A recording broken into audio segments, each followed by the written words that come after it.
નમસ્કાર. અગત્યના પ્રશ્નો, જનરલ નોલેજ અને તમામ પરીક્ષાઓ માટે ધોરણ 6 સામાજિક વિજ્ઞાન ચેપ્ટર 9 છે પૃથ્વીના આવરણો. તેમાંથી આ પ્રશ્નો લેવામાં આવ્યા છે. પૃથ્વીના મૃદાવરણનો પોપડો અંદાજે કેટલા કિલોમીટર જાડો હોય છે? 20 થી 50 કિલોમીટર, 64 થી 100 કિલોમીટર, 10 થી 30 કિલોમીટર કે 150 થી 200 કિલોમીટર? રાઈટ આન્સર છે પૃથ્વીના મૃદાવરણનો પોપડો અંદાજે 64 થી 100 કિલોમીટર જાડો હોય છે. મૃદાવરણમાં તત્વોના મુખ્ય ઘટક તરીકે કયું તત્વ પ્રચલિત છે? લોખંડ અને નિકલ, હાઇડ્રોજન અને ઓક્સિજન, એલ્યુમિનિયમ અને સિલિકા કે સોડિયમ અને ક્લોરિન? તો રાઈટ આન્સર છે મૃદાવરણમાં તત્વોના મુખ્ય ઘટક તરીકે એલ્યુમિનિયમ અને સિલિકા પ્રચલિત છે. પૃથ્વીના પોપડામાં તાપમાન સામાન્ય રીતે દર 1 કિલોમીટરની ઊંડાઈએ કેટલા અંશ વધે છે? 20 અંશ સેલ્સિયસ, 10 અંશ સેલ્સિયસ, 40 અંશ સેલ્સિયસ કે 30 અંશ સેલ્સિયસ? તો રાઈટ આન્સર છે પૃથ્વીના પોપડાની ઊંડાઈએ દર 1 કિલોમીટરે 30 અંશ સેલ્સિયસ તાપમાન વધી જાય છે. પૃથ્વી સપાટીનો કેટલા ટકા ભાગ જલાવરણથી ઘેરાયેલો છે? 71%, 50%, 29% કે 60%?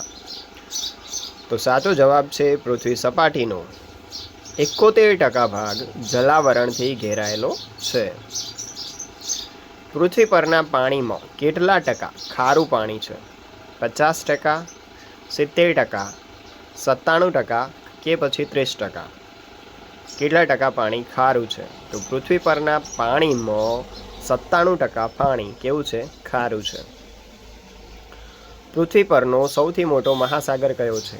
આર્કટિક મહાસાગર, હિન્દ મહાસાગર, એટલાન્ટિક મહાસાગર કે પેસિફિક મહાસાગર? તો પૃથ્વી પરનો સૌથી મોટો મહાસાગર છે પેસિફિક મહાસાગર. પૃથ્વી પરનું મોટા ભાગનું તાજું પાણી ક્યાં રહેલું છે?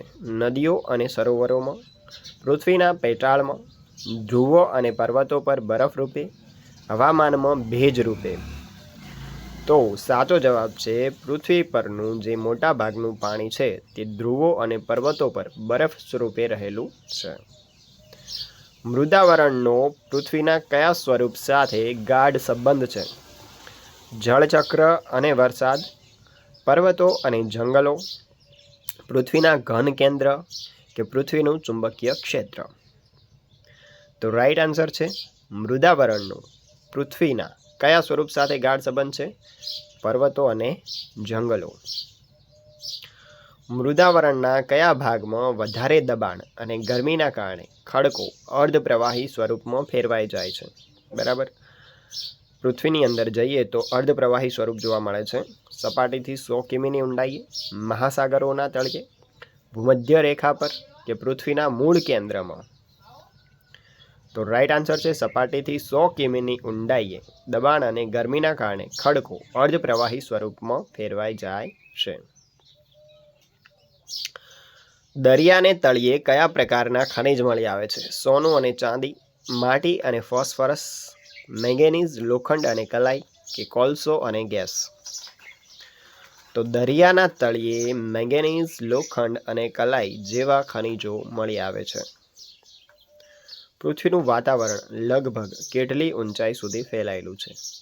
500 કિમી, 1000 કિમી, 2000 કિમી કે 1500 કિમી?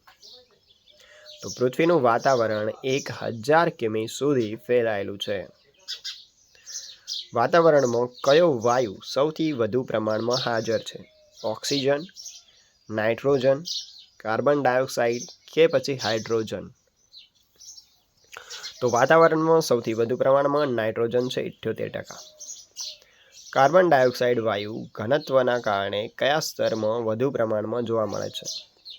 મધ્યમ સ્તર, ઉપરનું સ્તર, હવાનું નીચલું સ્તર કે સપાટી પાસેથી 50 કિમીની ઊંચાઈએ કાર્બન ડાયોક્સાઇડ વાયુ? તો હવાના નીચલા સ્તરમાં કાર્બન ડાયોક્સાઇડ વાયુ સૌથી વધુ પ્રમાણમાં જોવા મળે છે. કઈ ઊંચાઈ પછી ઓક્સિજનનું પ્રમાણ ઘટવાનું શરૂ થાય છે? 50 કિલોમીટર, 110 કિમી, 130 કિમી કે 20 કિમી? તો રાઈટ આન્સર છે 110 કિમીની ઊંચાઈ જતાં ઓક્સિજનનું પ્રમાણ ઘટવાનું શરૂ થઈ જાય છે. નીચે પૈકી કયા વાયુઓ ખૂબ ઊંચાઈએ હાજર હોય છે? નાઇટ્રોજન અને ઓક્સિજન, કાર્બન ડાયોક્સાઇડ અને ઓઝોન, હિલિયમ અને હાઇડ્રોજન કે ઓર્ગોન અને નિયોન? કયા વાયુઓ ખૂબ ઊંચાઈએ હાજર હોય છે? તો ખૂબ ઊંચાઈએ જતાં આપણને હિલિયમ અને હાઇડ્રોજન જેવા વાયુઓ જોવા મળે છે. કાર્બન ડાયોક્સાઇડ વાયુનું પ્રમાણ આશરે કેટલી ઊંચાઈ પછી ઓછું થવા લાગે છે? 10 કિમી, 20 કિમી, 30 કિમી કે 50 કિમી? તો કાર્બન ડાયોક્સાઇડ વાયુનું પ્રમાણ 20 કિમીની ઊંચાઈ પછી ઓછું થવા લાગે છે. વાતાવરણમાં વિવિધ વાયુઓ ઉપરાંત કયું તત્વ જોવા મળે છે? પ્લાઝમા, પાણીની વરાળ અને ધૂળના રજકણો, લોખંડના કણો કે માત્ર વાયુઓ?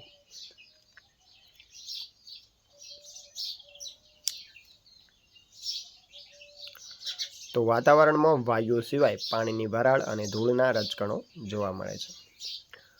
હવામાં કયું તત્વ પૃથ્વીની સપાટી પાસે ઘટ્ટ છે અને ઉપર જતાં પાતળું થાય છે? હિલિયમ, ઓક્સિજન, કાર્બન ડાયોક્સાઇડ કે નાઇટ્રોજન? કયું તત્વ પૃથ્વીની સપાટી પાસે ઘાટું છે અને ઉપર જતાં પાતળું થાય છે? તો ઓક્સિજન પૃથ્વીની સપાટી પર ઘટ્ટ છે અને ઉપર જતાં કેવું થતું જાય છે? પાતળું થતું જાય છે. તો આટલે વિડીયો પૂરો થાય છે. આવા જ વિડીયો જોવા માટે ચેનલને સબસ્ક્રાઈબ કરો. ધન્યવાદ.